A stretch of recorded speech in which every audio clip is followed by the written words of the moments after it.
Hey, it's ChrystalChyna, and we are back with another episode of Musicology. Yes, we are so sorry. It's taken us a little bit of a while, but we are back and we are better. Back and better. Back and better. If you guys are new to this channel, welcome. And this is the ChrystalChyna official channel. So literally you can see our music videos, you can see our story times, and all of our Musicology episodes right here. All you gotta do is like, comment, and hit that subscribe button. Please hit that subscribe button. Hit that subscribe button. Right now. Before you forget, please. This Musicology episode, we're doing it again on one of our favorites, like we always say. One of our favorites. One of our favorites. Because we're always gonna do it on one of our favorites. Exactly. Like, I mean, every episode. And I guess we gotta do our infamous drum roll. So you ready? Let's get it. Miki Howard. Let's get it. Miki Howard was born on September 30th, 1960 to Josephine Howard and Clay Graham in Chicago. She's also part of the Libra gang. If you didn't know, we're Libras. So yeah. Her father, Clay Graham, was a part of the Pilgrim Jubilees, while her mother, Josephine, was a part of the famous power group, the Caravan. And we'll go sweeping through God's city, oh yeah, where my captain up before, and we're gonna sit down on the bank of the river, yeah. I tell you that I won't be back, I won't be back no more, no more, hey. We keep it back. Okay. Due to Miki's parents being heavily involved in the Chicago gospel music scene, Miki was always surrounded by music legends like Aretha Franklin, Mavis Staples, all of those rich gospel legends, gospel and R&B legends. So when she was a child, she was actually in James Cleveland's youth choir of Voices of Cornerstone. While still in elementary school, Miki moved to LA with her mother. It was at the age of 15 that Miki participated in a beauty pageant, and she was approached by her future Side Effect member, Augie Johnson. Augie and Miki started working together creatively, and after a short period of time, Miki herself became a Side Effect member after the departure of Sylvia St. James. While working creatively together, Augie introduced Miki to the world of jazz, and from this, he was able to feature her on some tracks with Roy Ayers and Chico Hamilton and Ronnie Laws, and this really did set out the future for Miki, because later what we're gonna cover is she did go into the jazz world for herself without being featured, but doing her own stuff. Side Effect's last album came out in 1982, but Miki then was able to keep moving on, and she actually did some session work for other musicians and other artists. So she got session work for the comedian Rick Dees, and she did a few like background vocals on a few of his singles, and those singles were My Shorts, Was Sonny Smith's Glue, and Get Naked. I'm sorry, it was hard to make it through those song titles, so that's funny. Yeah. Miki credits her work with Rick Dees as her vehicle to her transition in her solo career. So much so that a demo of hers got into the right hands. She was able to secure a deal with Atlantic Records in 1985.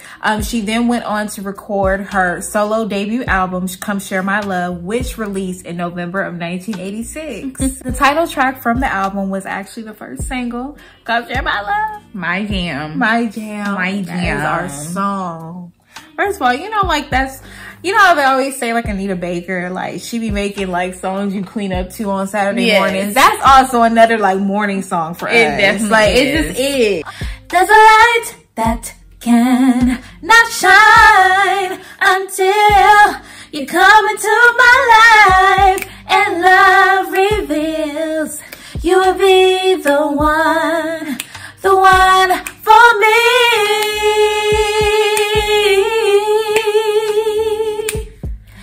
And I'll give you all I have to give, all the love, all the joy my heart can give, hoping you you will share the same with me.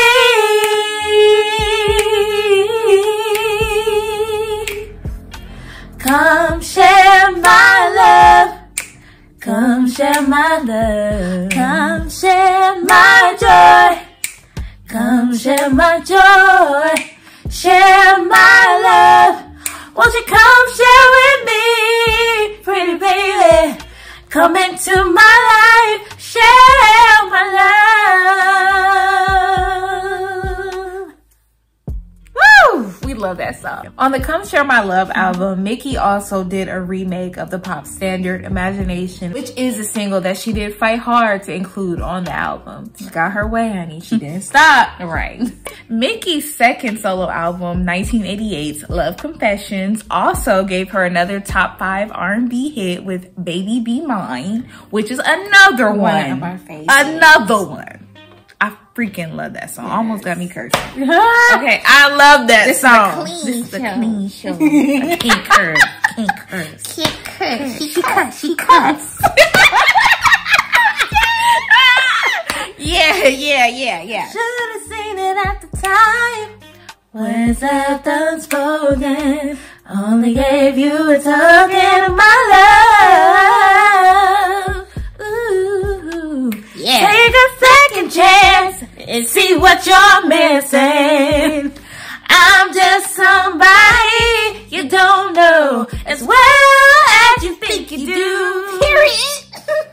The album also had another single called That's What Love Is, which featured a duet with her and Gerald Levert. The late great. The late great. Okay. And this was also a reflection of their ongoing romance that they had at this time that lasted up until 1990. Following this, Miki released her third solo album in 1989, self-titled Miki Howard, and it also proved to be her most commercially successful album to date. This album provided Miki with her first #1 hit on the R&B charts. Hey, #1. That's all we want. Exactly. Her first #1 hit on the R&B charts with Ain't Nothing in This World. And that single was followed with another single co-written by Gerald himself called Love Under New Management. Although Love Under New Management wasn't considered to be Miki's #1 hit or her biggest hit, it is considered one of her standards today. I look forward to be in love under new management. Right. But again, this was a reflection of her relationship with Gerald Levert. So very sweet. Exactly. After her breakup with Gerald in 1991, she went on to leave Atlantic and she signed with Giant Records. And over there with Giant, she did end up getting a #1 single with Ain't Nobody Like You, which is also like, it's just a little, it's kind of got like a little hip hop flair to it to me. Yeah. Like she was very like, now babe. Like it's very like, it's very sultry, but still kind of like, still very sultry, very jazzy, still the R&B, but it still like has like that laid back hip hop feel a little bit to it. Of course with no rapper, but it has that feel. And she kind of even changed her image to go with the direction of that album. Right. Like she started wearing like a little teardrop. You know, we almost put one on. Yeah, we almost put one on, but like we didn't want it to look like a bug on our face. So we just let it go. But Miki did revitalize her whole look to go with the direction of the album and with where the singles and what she was going through at that time. Right. So she put it all in the music and in her image. Right, exactly. As we mentioned before, you know, Miki really is a big jazz fan. So on that same album from Ain't Nobody Like You, the album is actually titled Femme Fatale. She performed the jazz standards originally performed by Dinah Washington with This Bitter Earth and then Billie Holiday's Good Morning Heartache. She really is a big Billie Holiday fan. And Dinah Washington too as well. But Miki did end up doing a David Foster and Lamel Hughes produced album, which was a tribute album to Billie Holiday. Miki was performing some tunes of Billie Holiday's at a New York City concert. That is when she was actually noticed by a casting director who invited her to play Miss Billie Holiday herself in the Malcolm X biopic by the one and only Spike Lee. I mean, Spike did the right thing. In 1993, Miki made another film appearance in one of our favorite movies, Poetic Justice. She was one of the hairstylists. Yes, Jesse's Redo Heads. Wait, he ain't got no credit card. He ain't got no credit card. He ain't got no credit card. Sorry, we watched that movie like all the time. Like since we were little, so we know the lines. Yeah, we always make references. He ain't got no credit card. Y'all gonna learn that the more you're on this dang channel. we always make movie references or TV show references. Yes. So like if Miki Howard was in Poetic Justice, we'll tell you what her lines were. Right. Jesse's Redo Heads. He ain't got no credit card. By the mid-1990s, Miki found her life to be very turbulent. She had found herself in the midst of a divorce, and she was now the single mother of 3 children. Miki's then husband, who was actually her only husband, he was the manager that took over her career back in 1990, and that's when she left Atlantic to go over to Giant. That was not really a personal choice for Miki. That was him making that choice for her. And she often recounts that basically him taking over her career is what got her blackballed in the industry. She doesn't feel like she was ever able to get that same success that she had early in her career. Because, you know, she was beginning to be on top. Like she was beginning to soar. Yeah, she was beginning to soar. But once that change happened, and also a lot of people, you know, just a lot of musicologists, I guess you could say, they noted that Miki was not able to hop on that same train of that crossover thing. Like a Whitney. Or some even say like a Jodie Watley, but I guess that was because that was the time, the era that they were in, that black girl supremacy of being a pop star that has that R&B influence and all of that. She did not do the crossover. So, you know, that is something that's also noted in her career as well. With this new transition in Miki's life, she did decide to semi-retire in the mid-90s and live in Atlanta for a while. Miki released Live Plus in 1996. She also released a comeback album of original material in 1997 called Can't Count Me Out. Miki also toured in the road company of the Broadway musical Dreamgirls as Dina. Miki then went on to release her first album in 4 years, which had all original material.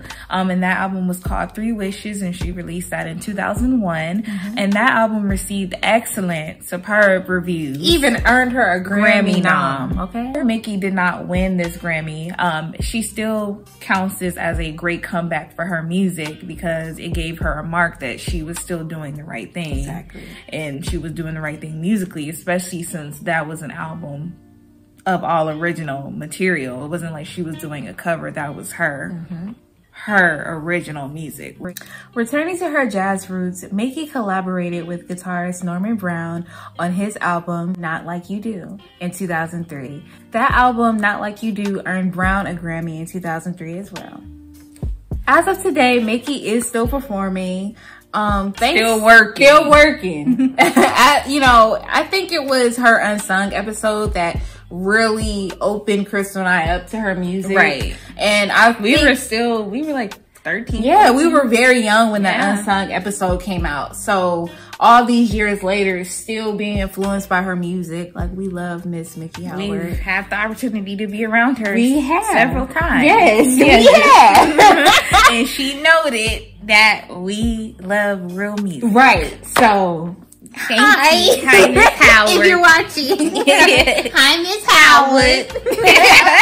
But we love Miki Howard. We want to just, you know, close it out by saying that, you know, we're just grateful to see another Black woman in this industry that's already enough to be a Black woman in the industry. She persevered and she never gave up. And I feel like that's the theme for all of the people that we do for Musicology episodes, is the perseverance. Right, and we want to give her flowers. Yes, while she can still smell them. Tired of seeing a lot of, and not trying to say that this is going to happen anytime soon, but I don't like seeing us lose a lot of our legends, and we were posting every 5 seconds about how great they were, and we weren't doing that when they were here, and they have social media, and they can see this. So we just want to say that we love Miss Miki Howard very much, and we want to keep pushing her legacy. Right. So hope you guys enjoyed this video. Please again like, comment, and subscribe. And please tell us what other artists you would like to see on Musicology 101 with ChrystalChyna. Yes. We love you guys. We love you guys. Bye.